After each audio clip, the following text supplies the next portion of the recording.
about, I think it comes right about now. Oh, the live thing? Mm-hmm. Yeah, I see.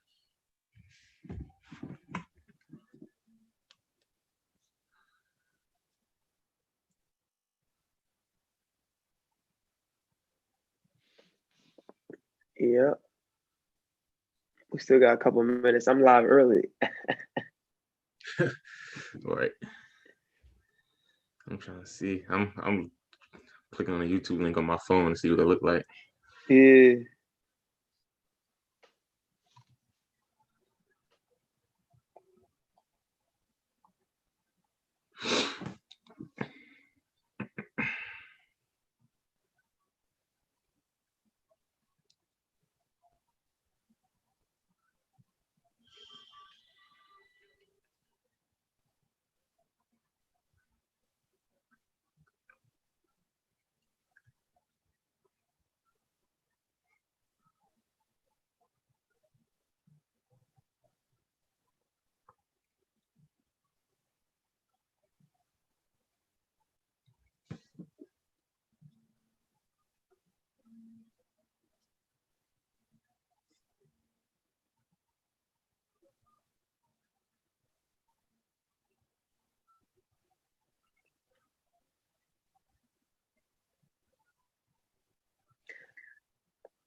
Yeah.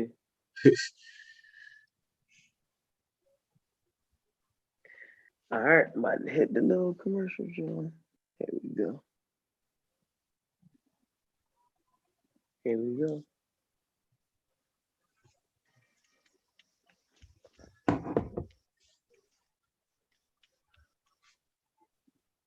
Never did that, John.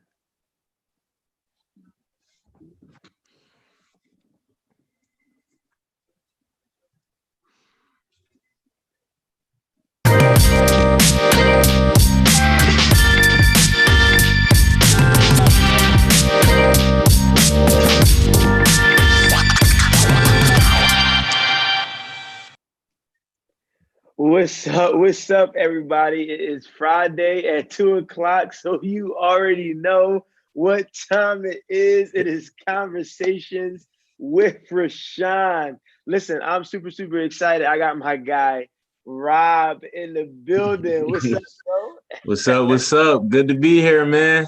Yes, sir. We're excited to have you. So today on Conversations with Rashon, we have special guest Robert Downs, who is a professional track athlete and aspiring Olympic hopeful.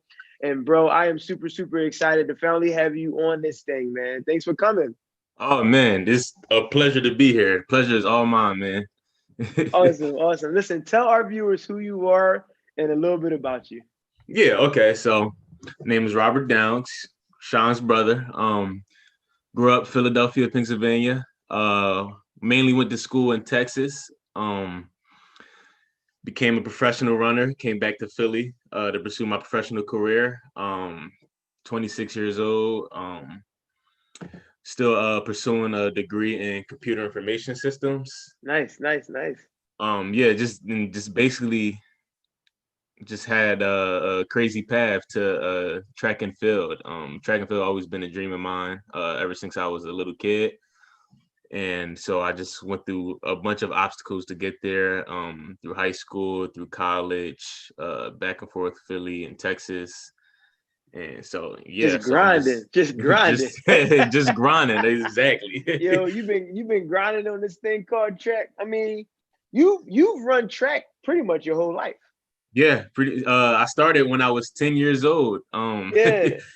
It's actually a funny story because actually this guy right here motivated me to run track. I remember I remember seeing him at a indoor track meet. He was running in his high school, North Catholic, and I just seen him running. I was like, man, that thing looked too cool. So I asked my dad, I was like, can I do that? Like, and then my dad was extremely excited. Come to find out he ran track when he was younger.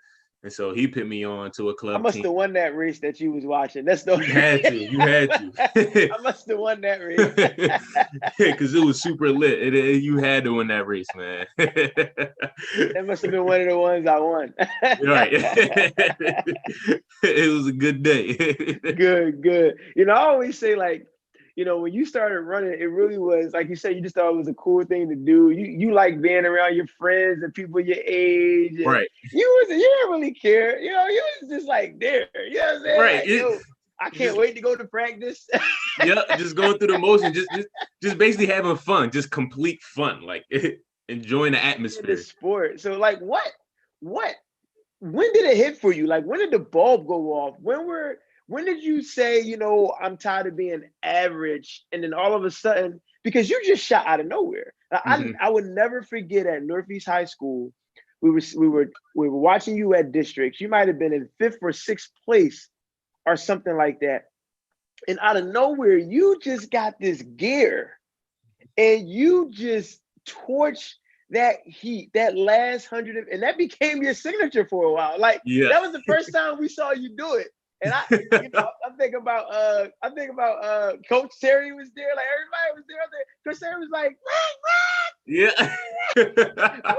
she was so surprised. And you just took districts by storm. Was that your junior year or your senior year in That high was my school? senior year. Oh And my gosh. yeah. You literally just took districts by storm. And we were just all sitting around like, yo, I remember I'm running up and down the freaking bleachers, like trying to, I'm like, yo, I was literally there just, you know, because I was obviously was I still at LaSalle then? I don't know. But I was still very deep in the track. So Right. I was there to support you, but Mhm. I was there for the ambiance, right? Like, I was Mhm. there for the full meet. So when you kicked it into gear, and I'm like, wait, is he gonna win this thing? Like, Yep. that could be completely off. But I was so ecstatic and excited for you. I was so Yeah. happy. That was an extremely wonderful day, and it's great that you mentioned that story after the question you just asked about when the light bulb just screwed in, because that was actually the year. So my sophomore year of high school, I actually wasn't running a high school. At Mastery Charter, they didn't have a track team, so I was running with my club team at that time, my sophomore year.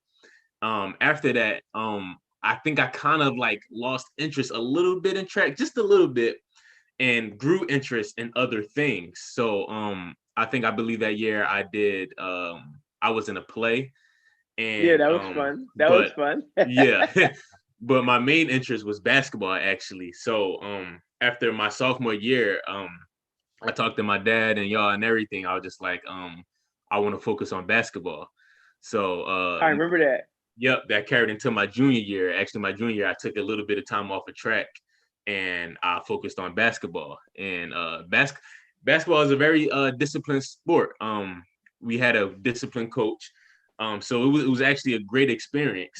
But after that season, never lost my love for basketball or anything. I love basketball to death. But I think that year made me realize how much I actually do love track. And Mm. I think what made me want to experience other sports was that I wasn't that good in track at that time. You know what I'm saying? I was average, if not a little bit below average at that time. I realized people in my grade were faster than me, and they just started running. And at Mhm. that time, I was a sophomore in track, sophomore in high school, and I was running since I was 10 years old. I'm like, how are these guys faster than me? You know what I'm saying? They just started this year. So I think that's what made me like kind of, so to speak, lose interest and wanted to do other sports.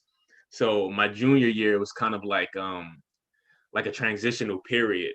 It was kind of an epiphany that made me realize, like, okay, I really do love track. It's just that I'm not that good at it right now. I don't, for whatever reason.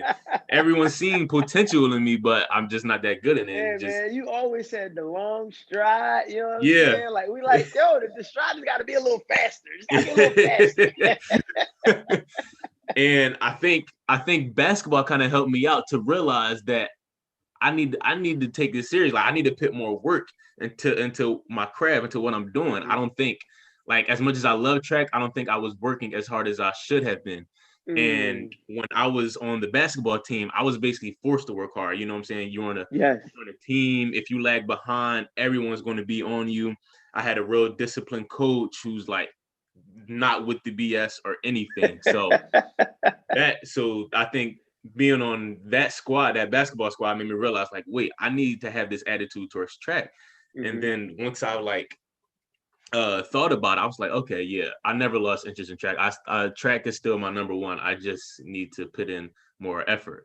So after the basketball season, I was like, okay, I'm going to go back to track, and that's when I started taking it seriously. And it's funny because that year, I think that carried into my senior year of high school now, and I just started like every like I ran with high school now, Mastery Charter.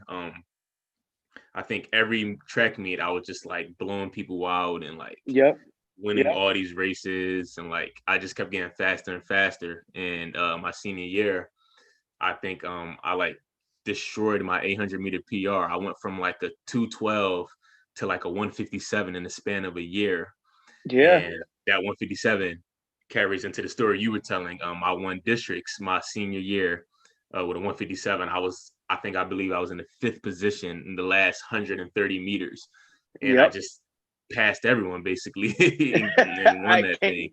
Them long legs was going fast that day. Yep. I was like, oh, he finally got Yep. it. So yeah, after my senior year and during my senior year, should I say, in high school, that kind of really like clicked. Like, wow, I can really do this. Like maybe I have a chance of competing in the collegiate level and really trying to take this serious and see how far I can really go. And that was pretty much downhill from there. And I just every year I was just putting in work and destroying my PRs. I mean, because I think about staying with the district story. Mhm. Um, like how much did that build your confidence going into the summer AAU season? Yeah, it built my confidence a lot. The AAU season, usually I would never really make nationals unless AAU nationals unless I was on a relay team or something like that. But that year was definitely different. I was running a lot of events that year at nationals. I qualified for the 800 meters. I qualified for the 1500 meters. I was on a 4x800 A squad. I actually made it to the 4x400 A squad. Now that's a So it big was. deal for Mount Airy Track Club making It the is. 17, 18 division, making that Yeah. 4x4. Four They by had four, they got some always ballers. snapping, Right. always snapping. And it's crazy because no one ever seen me as like a guy with speed. When I was a young boy, I was the distance runner. I never had an ounce of speed in me. But when I started taking it serious, it's come to find out that's when you seen I had a kick, and then the kick turned into speed, like raw speed, and then turns out, I was pretty good in the 400. And that dramatically helped out my 800. So coming into AAU Nationals that year, I didn't make finals in the 800, but in the 1500, I actually went crazy and came in third overall. And I went from like that whole season, I went from a 431 1500-meter time. I got my time down to a 404. Wow, In the span of that whole season, I just kept wow, dropping and dropping and dropping until AAU Nationals. I ran a 404. wow. Yeah. That's great. That's Hmm. great. So, for the viewers that's out there, listening to this story, Rob said a bunch of different things, right? And he had to recognize, and sometimes you have to step away from something, give it a break to realize how much you love it. I don't talk about that relationship sometimes, right? Right. Like, sometimes I need to get a break we, from you, realize how much I love you. Now I might come back. You know what I'm yeah, we can use that saying? term For in a other lot of ways. reasons. Oh, seriously, right? Seriously.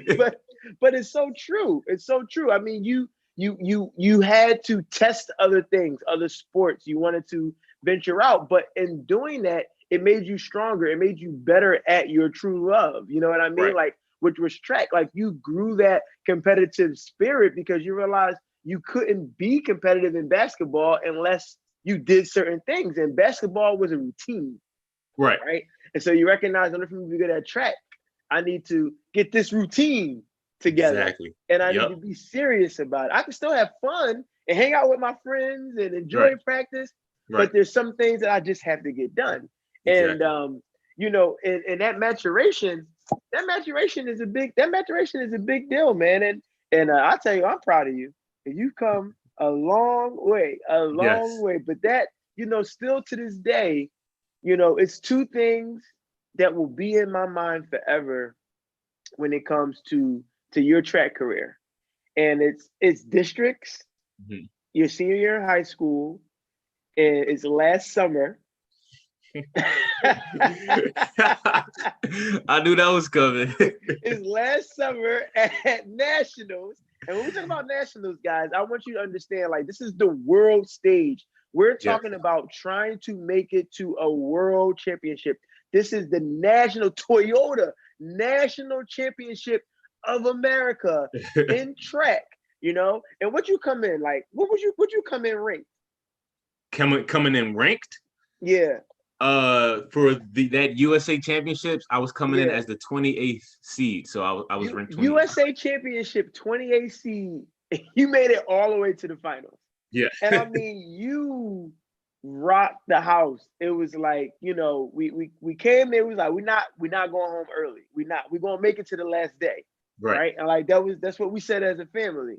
And man, did you live that up. I mean, tell us a little bit about that experience. I mean, it was fun to watch. It was fun to watch. Tell us about that experience. I would absolutely love to talk about that experience. Man, year 2019 was a movie for me. Just to cut right into USA's, going into the meet, we didn't expect much. First of all, I barely got into the meet. I ended up running a time like about a week before to have me qualify for that meet just to get in. And we still had to wait to the last day because it wasn't the automatic standard or anything. So we had to wait till there was enough people to see if I can get in. And at the last minute, I got in. So that was amazing. So we made like last minute plans for travel. I mean, the whole family did. I mean, Yeah, sure did. Rashon drove with our mom there Yeah. to Des 16 Moines, hours or Iowa. something like that. That was crazy. Yeah, what was that, about a 12-hour drive? Yeah, something like, well, it was 16 with mommy. Yeah, yep, 16 hours. It was 16 with mommy. She liked to make a lot of stops. Right. Yeah, so they took the 16-hour drive there.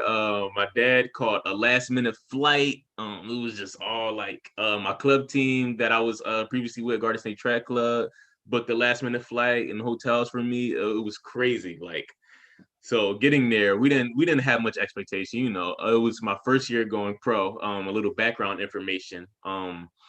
So I was coming off an unattached season, basic with my school at Texas A&M Kingsville, as a D2 school. I was there that year as an assistant undergraduate coach, so like a student coach, just helping out and everything. So I would travel with them and just run a couple of weeks unattached, just stay in shape. I then end up getting to Philadelphia with my new training group with Coach Derek Thompson, till June. So that was big. June was the month where I was transitioning into the professional ranks. And peep, USA's is in July, July 25th. So I didn't have Yes. that much time. I was only a 148 800 runner coming into when I got back to Philadelphia. So we didn't have that much time. So that season was just basically me trying to transition into the professional ranks, get the training in or whatever. So making it into the USA meet was already a bonus in itself. Because I got down to 147 and that time ended up making it. We get to USA's, not much expectations, but obviously I'm going to leave it all on the line. So there was 3 rounds. You got the preliminary round. It's a field of 32 runners. It was 4 different heats. And then you have the semifinals, which eliminates down to 16 runners. And then you have the finals, which goes down to 8 runners, which is just one race. And so in the preliminaries, I actually ended up running another PR, personal record in the 800 to qualify for the semifinals, which was crazy because statistics would say that I'm not supposed to get out of the preliminaries. I'm not supposed to make it into the semifinals. But I end up PRing, and with that PR, 147 flat, or it was like 147.03, that got me into the semifinals. So that was already crazy. We're already on cloud And you nine. wound up beating some really good, well-known superstars in the game. A lot of well-known superstars that I would watch myself year in and year out, and just with a snap of a finger, I'm here competing with them, battling out, duking it out with them guys. So semifinals come, coach definitely had a plan for me. So just leave it all out there, sit behind one of the top runners, and then see what we can do from there. So got out there, did exactly that. Um, Ended up hitting another PR, which is my PR to this day, 146.46. So in a matter of, I want to say, 2 months or so, I dropped my Mhm. time by 2 seconds in the 800, which is a lot. Like it's a lot It at that was level. it was very exciting to watch. I mean, you were competing with some of the best ever. Mhm. Some of the best of the best. I mean, we're talking about guys on Wheaties commercials. Yeah, You you're know what right. I'm You're right. saying? Like, guys with Nike sponsorships and Adidas sponsorships, guys who made Olympic teams and world championship teams and represented our country overseas. And I mean, how was that experience for you? Like how has that helped mold you and prepared you for this Olympic run that you're trying to make? hmm Great question. First of all, that experience itself was amazing. Like I will never forget that experience. That experience was so strong. I will never forget who was around me in that experience, who was helping me out, who was there, who was cheering me on. I will remember every single person, and they will have a special place for me. Like, you know what I'm saying? That was an amazing experience in itself. And for that experience, it of course that will carry over. It gives me a lot of motivation carrying into the Olympic year. And I actually had the experience to compete on a USA team. As I said, I made the finals. I came in 8th place. That granted me a spot to compete for Team USA in Belarus, called USA versus Europe. So the whole continent of Europe versus USA, basically. It was a great experience, and that was a great moment in itself as well. So 2019 was just amazing, like basically living out my dream, and that just carried out to this day. Is like just give me the confidence, like wait, I can really do this. I can really make the Olympic team. Hmm. It was just amazing. So now, following the regimen, getting used to the training and everything. I'm just like way stronger than I was in 2019. With COVID-19 taking away a lot of our competitions this year and postponing Olympics, that also granted more opportunities for me to get stronger. Focus on myself. Things like that. Get mentally tougher. And you Um, had a pretty consistent season this year. yeah. So actually, my season opener, I only ran 3 competitions, but my season opener for outdoor was actually 146.5, which Hmm. is to a lot of people was like, okay, he's close to his PR, but what people don't understand is that that's my season opener. That's nothing but a rust breaker. So for me Yeah. to almost tie my PR with a season opener is kind of crazy, because usually I will open my season with a 150. I did Hmm. that last year. I opened my season with 2019. I opened my season with a 150, and then I got down to a 146. Hmm. This season, I actually opened my season with 146. So who knows what I could have done? But there just wasn't enough opportunities due Yeah. to COVID. But it was fine, because it was just tune-up meets and everything. So that also granted a lot of confidence in me, carrying into the 2021 season now, which we just started our off-season training, which is going well, getting stronger. Awesome. Loving it, man. Loving it. Great, great. So tell us a little bit about that. I see that name on that jacket, that Deodora. Tell Oh us a yeah, little yeah, bit yes, yes, about sir. Deodora, the sponsorship. How that's come about for you, and for those aspiring track professionals or aspiring professional athletes out there. what do they have to look forward to in reference to, a sponsorship, and how you came across the Adore and how that's kind of been a blessing to you? Yeah. So, like I said, 2019 was a movie for me. I ended up getting a sponsor after my 2019 season. Thanks to the thanks to my performances, USA's kind of got my name out there. So it was this we had this marketing agent in Philadelphia that a close friend of mine kind of helped, put me on to him, and he had connections with Diodora, which is kind of like, it's an Italian-based company, but they're ready to make substantial moves in America, and the running sections, just sports gear, tennis, all that. They're really well known in Europe and Italy, of course, and America is going to see that in the next few years or so. They're definitely going to they're definitely on the rise in America, and their USA headquarters is actually based in Philadelphia. So Awesome. yeah, to me, it's kind of like the home team. So I thought it was a great opportunity, to meet with them and see what they were about. They're very, very supportive of their home team, Philadelphia. They support any club teams they can. They help any way they can. They're always in, like, community events, things like that. Very, very wholesome company. So when I met up with them, it was kind of like a no-brainer to to Yeah, man. work out a partnership with them. It's been going great so far. I've even been doing some modeling things with them.